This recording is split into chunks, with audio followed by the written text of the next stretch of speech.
Good afternoon, colleagues. It is 12:01 and we have quorum. So I'm going to call the first meeting of the Audit Committee to order. I will start by recognizing that the City of London is situated on the traditional lands of the Anishinaabe, the Haudenosaunee, and the Lenape-Pewak and Adirondack peoples. We honor and respect the history, languages, and culture of the diverse Indigenous peoples who call this territory home. The City of London is currently home to many First Nations, Métis, and Inuit people. And as representatives of the people of the City of London, we are grateful to have the opportunity to live and work in this territory. I will also add that the City of London is committed to making every effort to provide alternate formats and communication supports for meetings upon request. To make a request specific to this meeting, please contact accessibility@london.ca or phone 519-661-2489, extension 2425. And to begin the meeting, we will start with item number 1 in the call to order. It's looking for any disclosures of pecuniary interest. And I see none. So our first item of business is the election of a vice chair for this committee for the term ending November 30th of this year. So I'm looking to see if we have any nominations for vice chair. You can self-nominate if you wish to do so.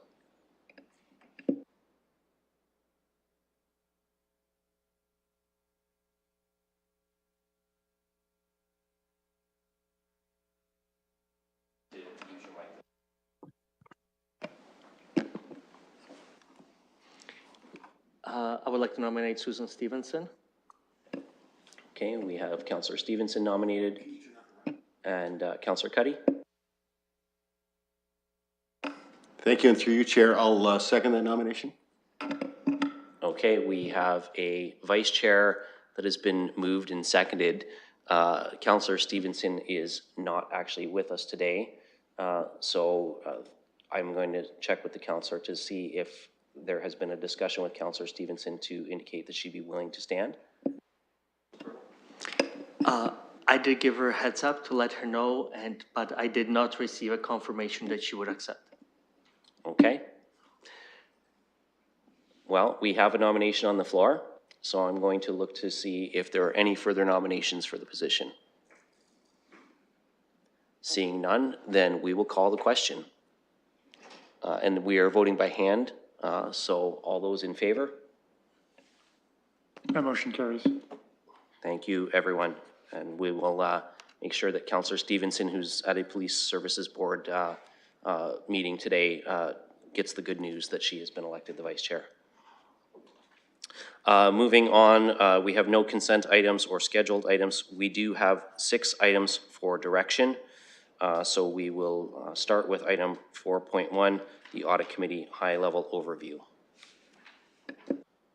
Thank you through the chair. So I'm just going to walk you through very, very quickly a bit of an orientation, since this is the first meeting of the new committee since the election in the fall. So I won't put it up on the screen. I know you have it in your documents in front of you.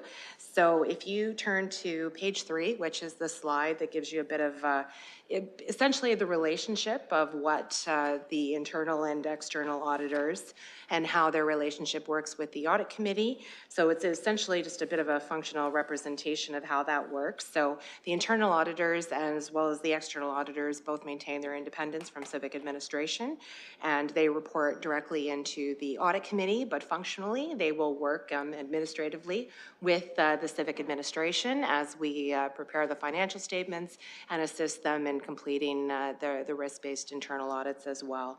So typically for the internal audit, they work through the city manager, Ms. Livingston, and myself, but they will work directly with all of SLT to coordinate all of the audits that are done and where they complete that follow-up so we can guide them effectively and efficiently through the completion of those audits. The external audit primarily falls under the true financial supports areas. So Mr. Ian Collins, through the Director of Financial Services, and Ms. Sharon Swans, who's with us today, do all of the heavy lifting and liaison with the external auditors to provide the financial statement information, as well as coordinate with all of the boards and commissions moving forward. So, and then ultimately they report directly into council, and should there be any concerns, both of them would go directly to the chair of the audit committee, which the deputy mayor would be the ones that they would feel free to connect with directly should there be ever any concerns. So just moving along to the audit committee in terms of what the role. So generally this committee meets quarterly. Those meetings are set up in advance, or at the request of the chair, we would schedule additional meetings if they are needed for any reason to complete the work that needs to be done on as part of the approved audit plans for the year. So generally, the external auditor provides the audit planning report in Q1, which is what you're going to receive at today's meeting. And the audited consolidated statements are typically received in June. So that is typically quite a big meeting where we have the financial statements of the City of London, and the boards and commissions are all included in there because they are consolidated. Also, I would note that there is an internal audit charter that was approved by the previous council through our external internal auditors. So that was last June 2022 where that was approved, and essentially again just outlines the working relationship between the audit committee and the functional work that they do each and every day. So they also provide a status as required at each audit committee meeting of any findings that they may have. So I did put a link there to the terms of reference that is available on the city's website also.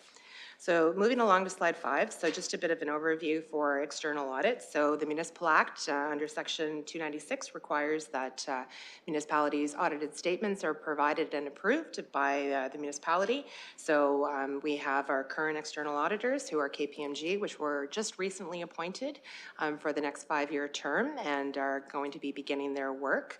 So all of that work is presented to the audit committee. So today you will review all the work that comes forward in terms of their planning that they will then engage and continue to deliver upon for the financial statements. And then when they provide their report in June, if there are any findings or any additional items to be brought to the committee's attention, that will be done so at that time. So essentially, items that might be providing, risk or things like that the audit committee would wish to consider.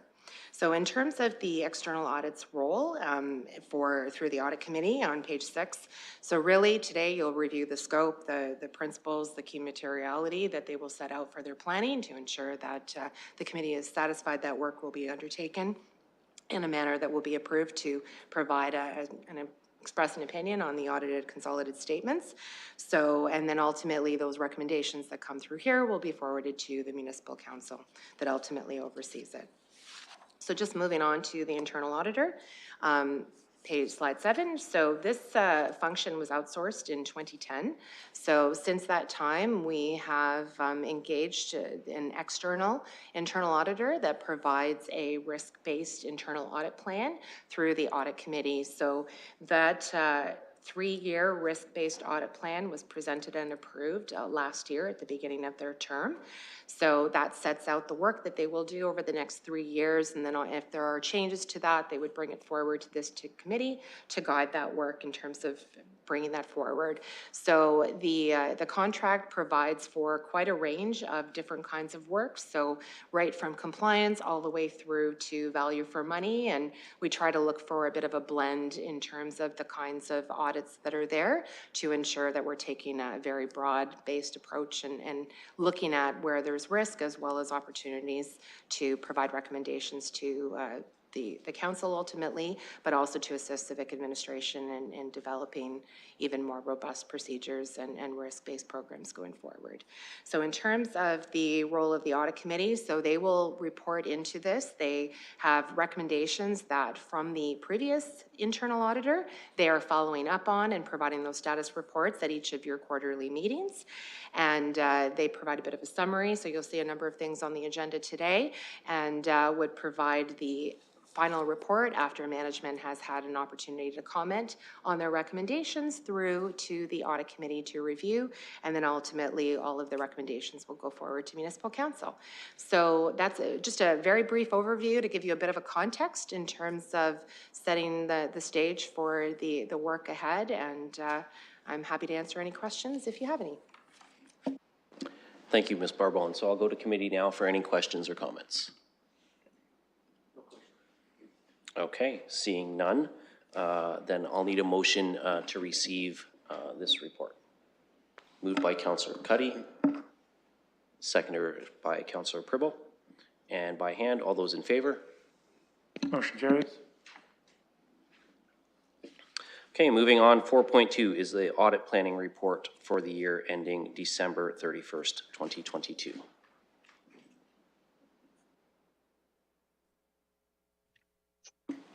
And you'll have to give me just a moment here, colleagues, because I had to go to paper copy rather than the electronic copy.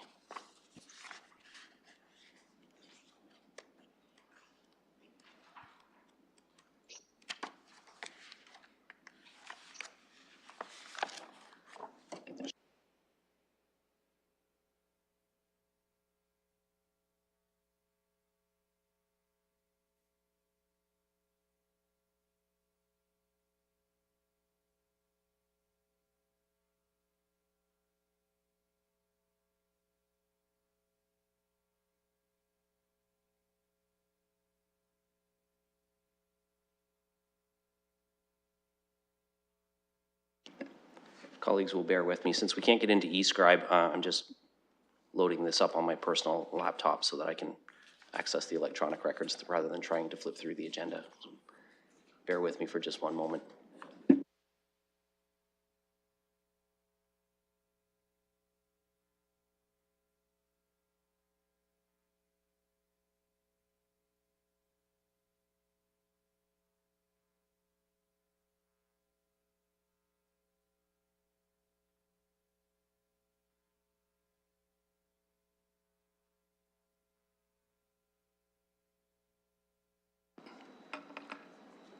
Chair, can we put it up on the screen?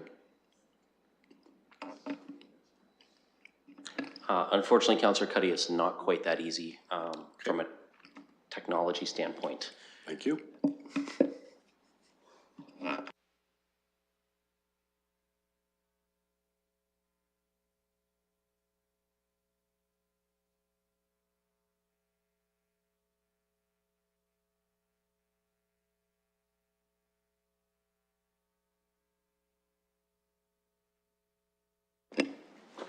Okay, the good news is I have my electronic PDF up and running, so now we can more easily move through the rest of this. So 4.2 is our submission from the firm of KPMG, the auditing planning report. And I know that we have Ms. Denbach and Ms. Redden with us. So did one of you want to start off and give us an overview of your report? Yes, that would be wonderful. Thank you very much. First of all, good afternoon, everyone, and thanks for having us here today. It's a pleasure for us to be with the new audit committee and see that work get underway once again. By way of introduction, my name is Katie Denbach. I'm the audit partner, the external audit partner for the City of London and its boards and commissions. And I've been in this role as audit partner for the past 7 years. I have with me today Melissa Redden, who is the audit senior manager responsible for the audit. And she's also been involved for many, many years herself. Today, what we would like to do is walk the committee through the highlights of our audit plan for the fiscal 2022 audit, which we've provided to you through our audit planning report. That's part of your agenda package.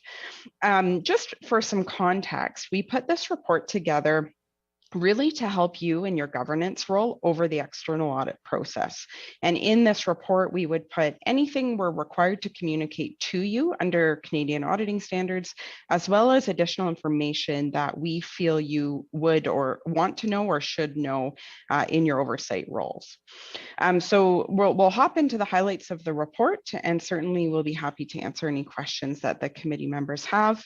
I'm going to start on page 5 of our audit planning report, which is the slide that says audit quality indicators at the top of it, for those of you who are following along.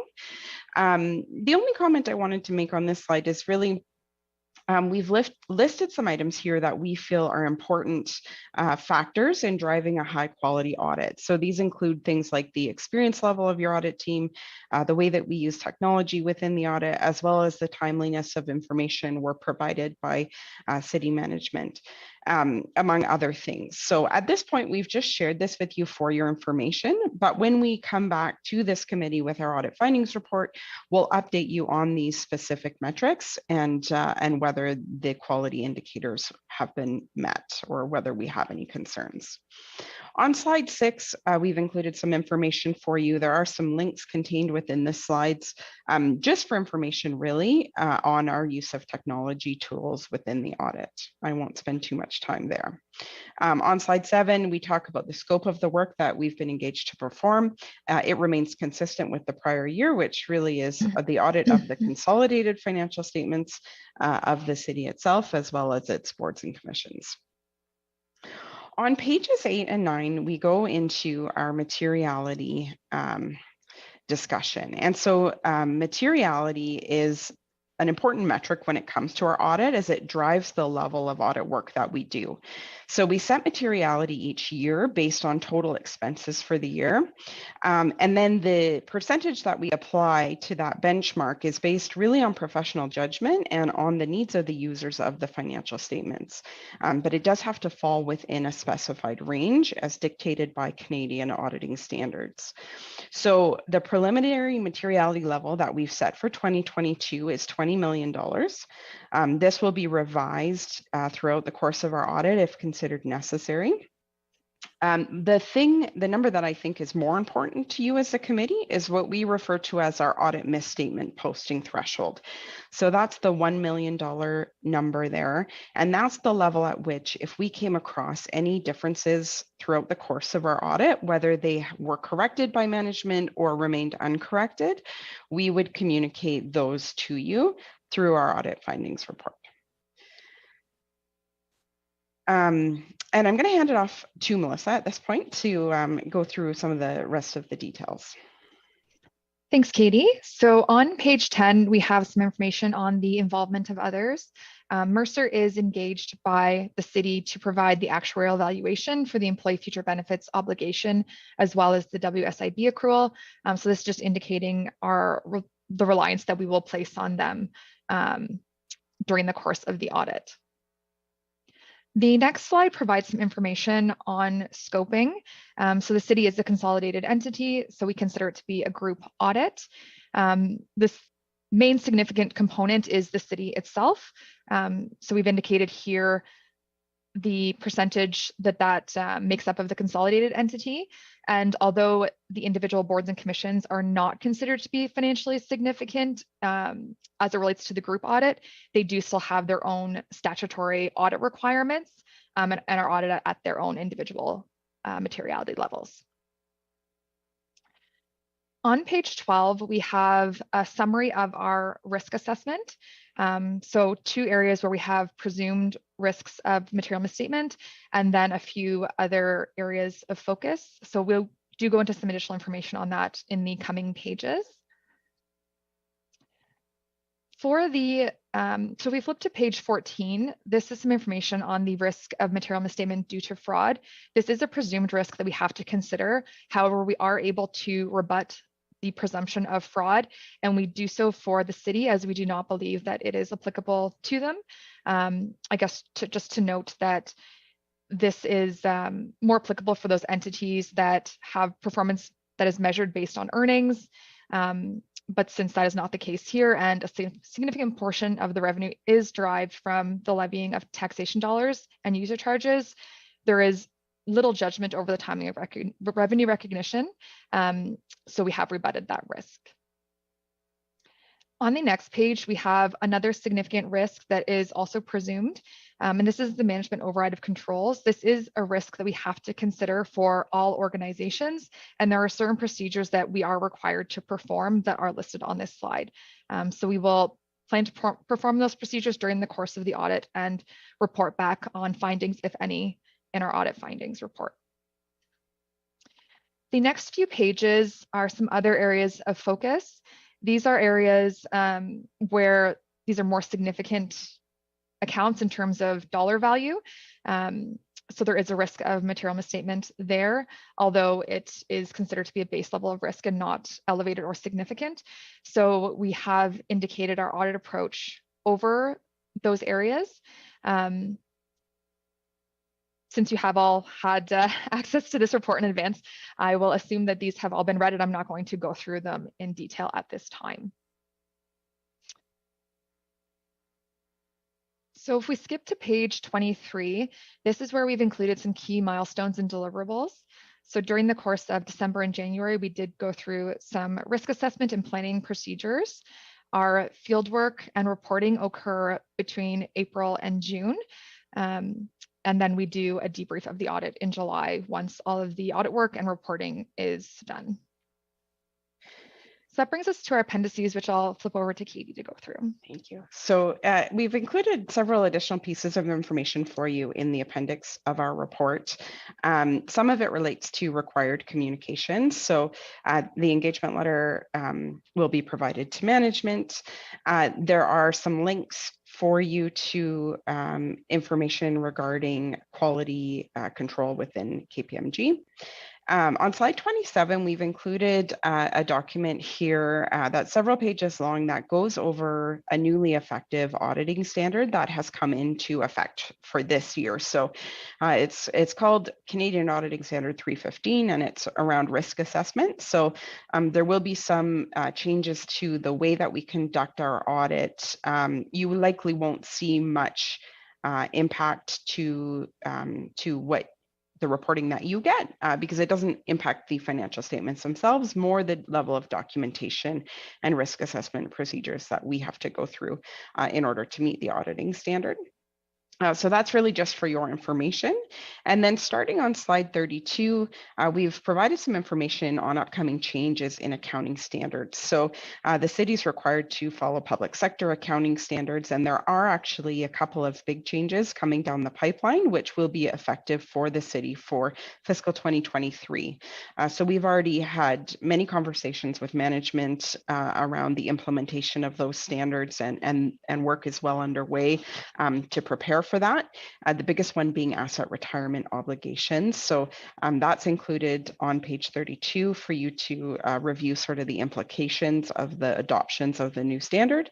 And the second largest one, in my view, is financial instruments. So another standard that will be required to be adopted by the city for the next year.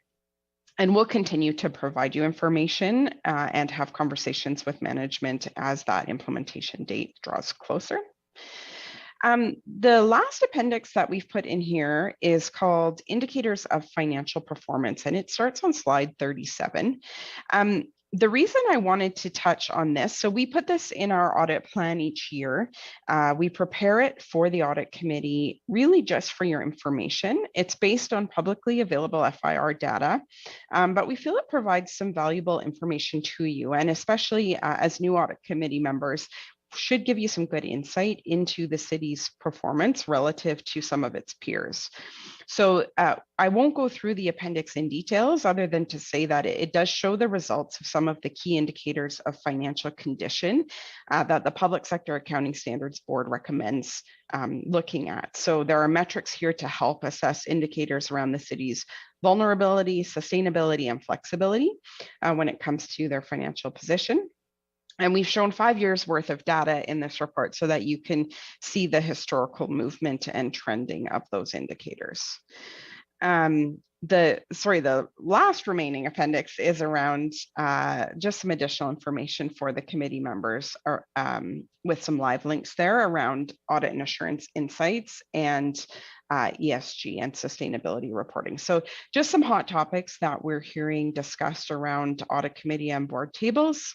So we wanted to bring that to you just so that you could start those conversations if you haven't already. So that wraps up the highlights of our audit plan. Happy to answer any questions that the committee may have. Well, thank you for walking us through that, and we will look to the committee now to see if there are any questions for you. Mr. Chima? Thank you, Mr. Chair, and thank you, Ms. Denbach and Ms. Redden for that detailed explanation. I just have a question.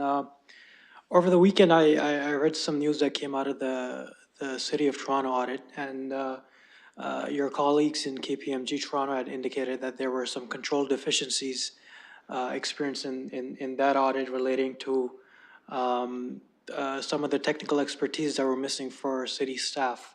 So is that something that you're going to keep in the back of your minds as you carry this audit, particularly with the CAS 315 requirements around that? Thank you. Yes, absolutely. It's something that we will always keep in the back of our mind as there are certain areas within our audit where we do rely on the controls in place over the financial reporting processes.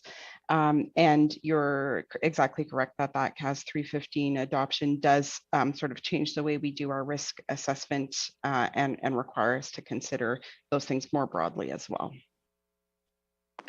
Thank you, Ms. Denbach. Mr. Chima, any other follow-up to that? No, that was it. Thank you. Any other questions or comments?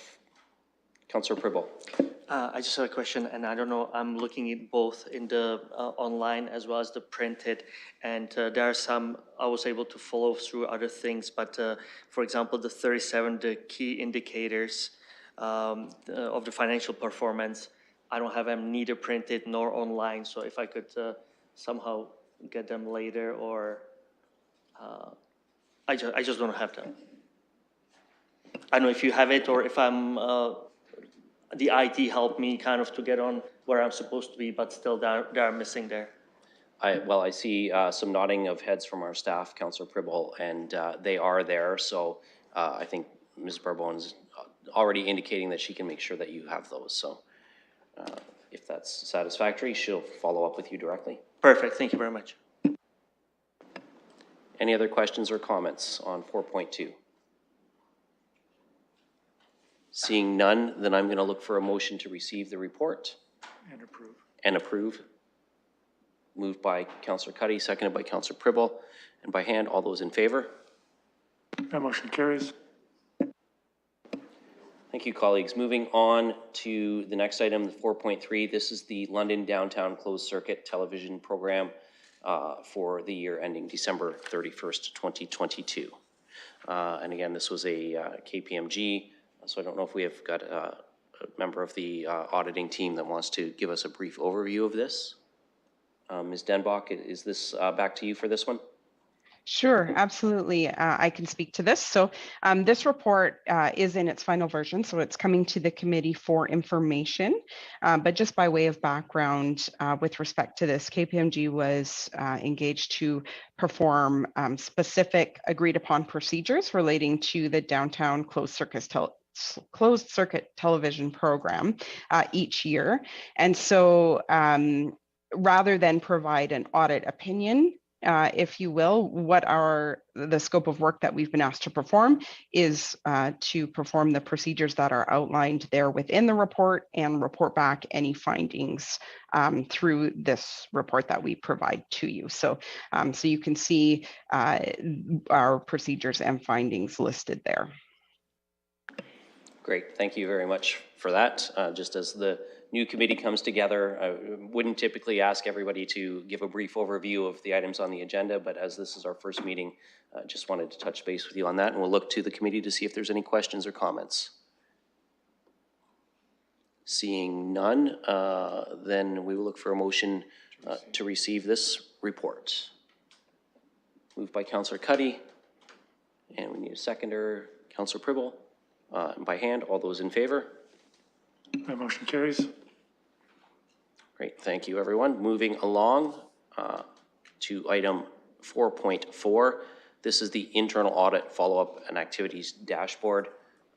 And I see that we've got our folks from MNP coming on the Zoom call for us. So I'm not sure, gentlemen, which of you wants to give us a very quick overview of this report, but I'll look to see who wants to lead this one. Thank you, Mr. Chair. I will kick it off and then turn to the team at their respective pieces. Great. Thank you, Mr. Rodriguez. Go ahead. Thank you. So good afternoon, everybody. It's great to meet with the new committee, and happy to present to you today on the results of our audit activities. By way of introduction, my name is Jeff Rodriguez, I am the internal audit engagement partner for the City of London. I am also the partner within MMP that leads internal audits for Eastern Canada, as well as leading the public sector assurance practice around internal audit. So happy to be with you today. And along with me is Deepak Jaswal, who is the senior manager within our public sector internal audit assurance practice, and Osman Qureshi, who is one of our talented auditors that assists us with a number of the audits that we conduct on behalf of the State of London. So with that, and in terms of the agenda for today, there's 3 items that we're going to be going over. First of them being the status of the follow-up audit activities over the last quarter, and we'll speak to that in a moment.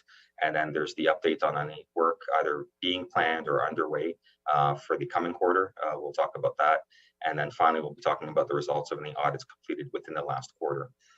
So to kick it off, I'll turn over to Deepak, who will give the committee the status of where we are with the follow-up audit activities.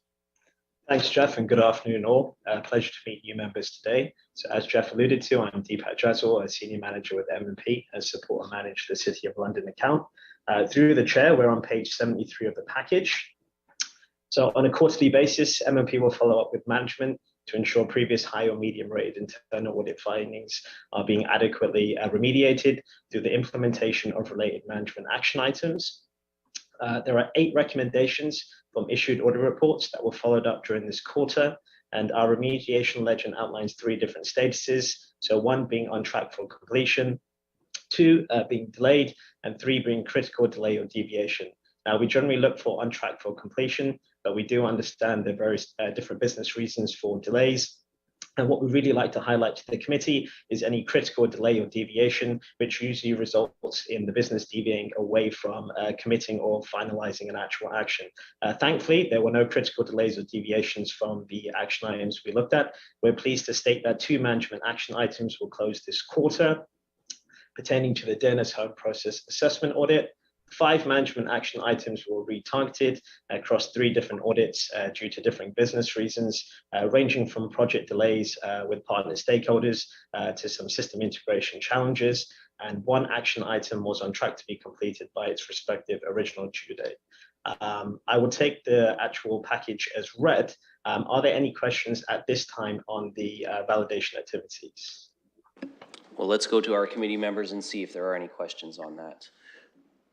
I'm seeing a lot of shaking of heads and no hands up. So we have no questions for you on that piece. Fantastic. And then for the internal auditor briefing update now, I'll throw it back to Mr. Rodriguez, and he can walk you through that component there. Okay, so we will come back to you, Mr. Rodriguez, in just a second, but the internal briefing note is actually a separate item on our agenda, so we're just going to deal with the report that you just walked us through on 4.4, and then we'll follow up with the briefing note. So I'm looking for a motion to receive, moved by Councillor Cuddy. Do we have a seconder in Mr. Chima? We'll call the vote. All those in favor? That motion carries.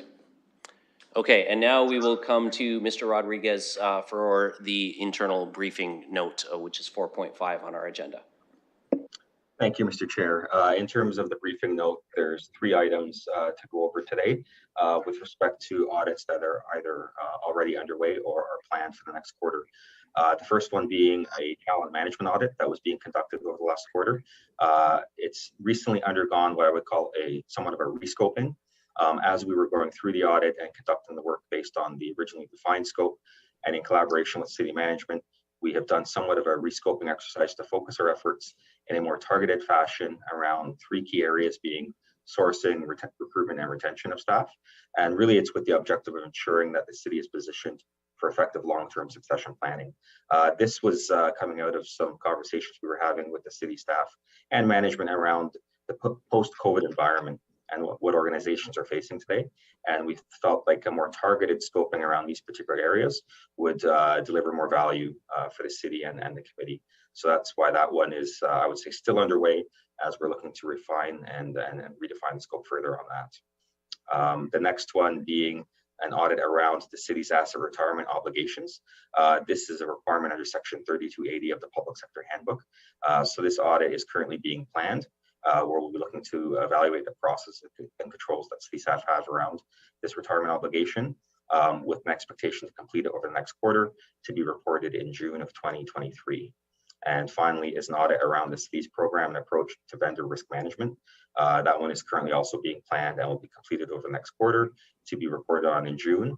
And this one is really looking at the city's practices around third-party risk management to ensure effective management and monitoring of material vendors to the city to ensure effective delivery of services in accordance with any defined SLAs, which are service level agreements and contract terms. What we're finding just throughout the ecosystem is that third-party risk is something that's relatively new and emerging, and it just really speaks to the environment that organizations, including the city, are facing, where there's a heavy reliance placed on third-party providers and vendors, and how that might impact the control environment that the city has within itself. So these are two, I would say, are three key audits that I think are going to deliver some very pragmatic and I would say highly valuable recommendations for the city staff as they move forward in their stage of evolution and maturity. Those are the three items we want to report on in terms of briefing summary. Happy to take any questions through you, Mr. Chair. Thank you, Mr. Rodriguez, and we'll look to see if there's any questions from committee on this one. Councillor Pribble. Actually, sorry, not questions actually on this one, but there is one thing I don't know procedure-wise.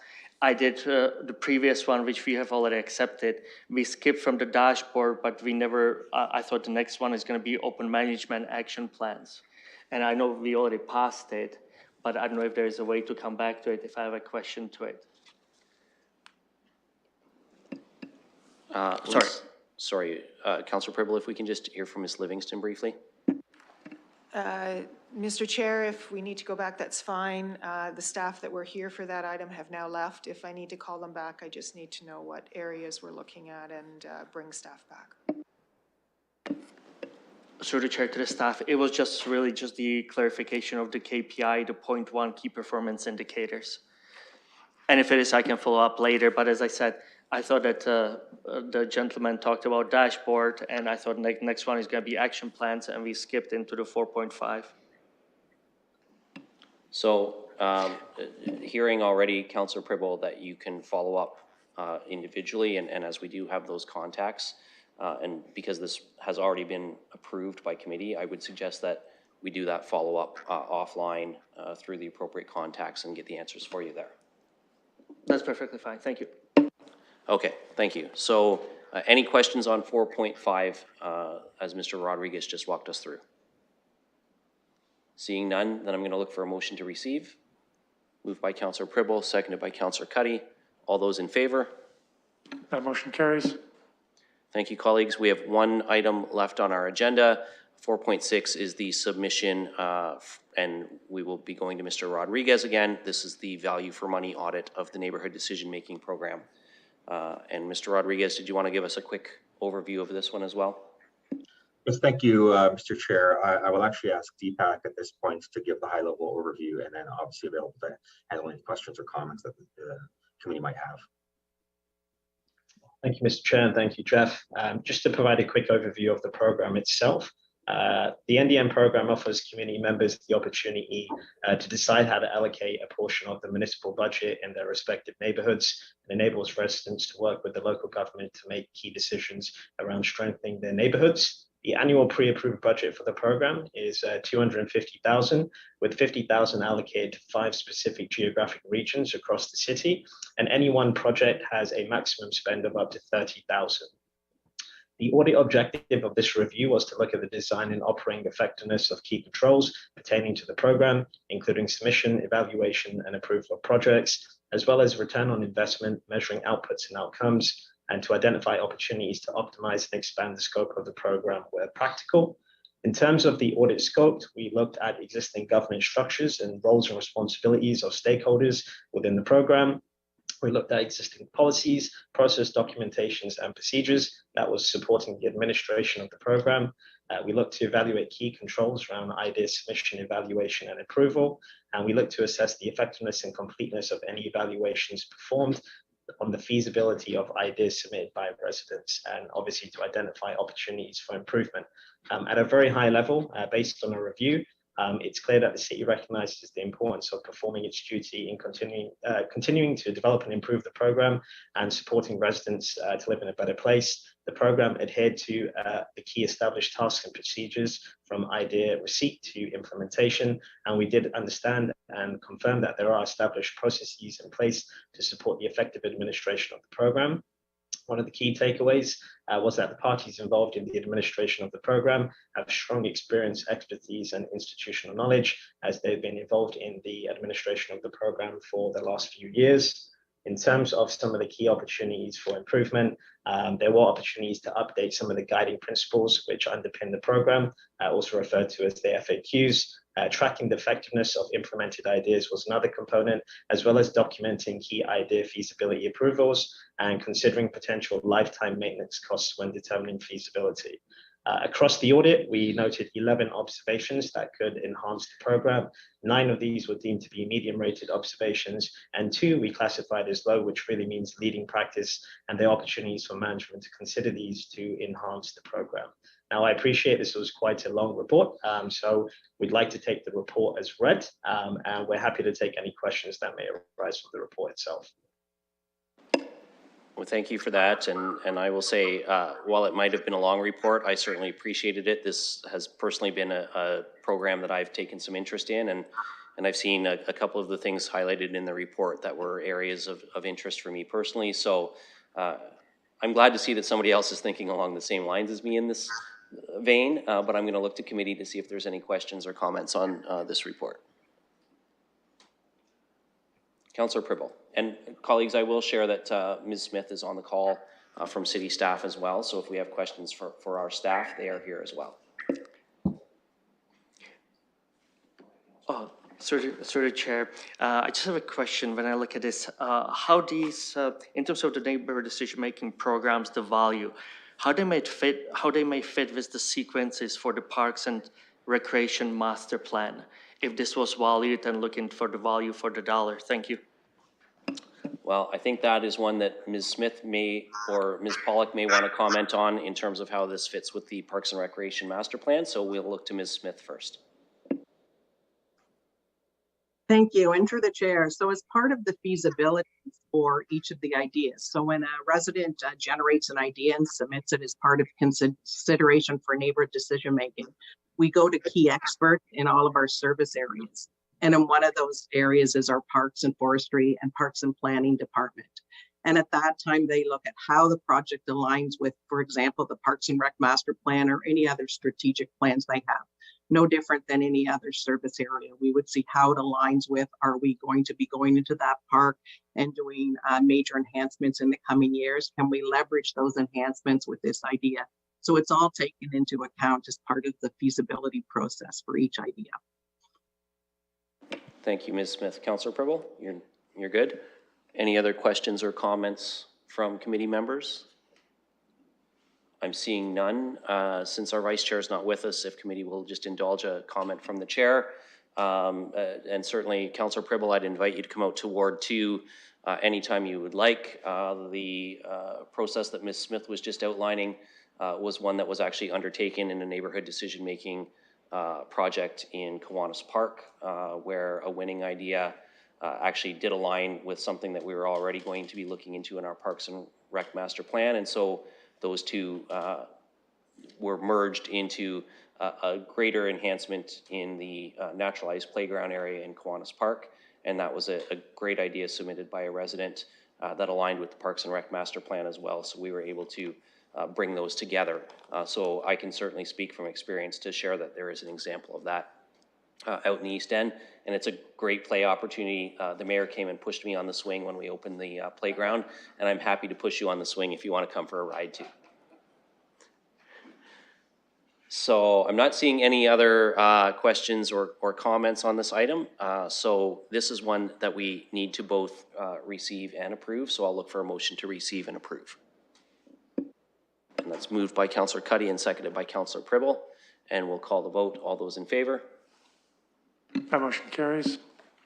Thank you, colleagues. And thank you to our auditors, both from MNP and from KPMG for helping us get through our first audit committee meeting, as well as, of course, our city staff who are here to support us as well. So thank you, everyone. All we have left to do now is get a motion to adjourn. Councillor Cuddy, and I'll second that myself because I'm looking forward to adjourning as well. And all those in favor? That motion carries. Thank you, everyone, and we'll see you next quarter.